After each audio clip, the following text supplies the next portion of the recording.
সম্মানিত সুধী, আপনারা দেখতে পাচ্ছেন ঐতিহ্যবাহী ভূমিদহ মণ্ডপ মেলার সেই সব থেকে বড় নৌকা আকৃতির যে দোলনাটা, যেটা আপনারা এখানে নিচ্চকে এসে না দেখলে কখনো বুঝতে পারবেন না। তো সকলকে আমি অনুরোধ করব, আপনারা আসলে অবশ্যই এই যে বড় নৌকাটিতে একটু উপভোগ করবেন। অনেক একদম ফুল আলোয় ভরপুর, অন্যরকম। এই যে আপনারা দেখতে পাচ্ছেন সিঁড়ি, এটি হচ্ছে 2 তলা বিশিষ্ট। এই যে এখানে আছে সিঁড়ি দিয়ে আপনারা উপরে যেতে পারবেন।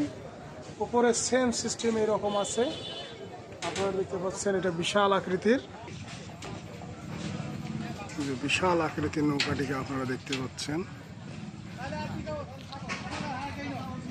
মানে মেলাতে আসলে এটাতে না উঠলে বড় ধরনের মিস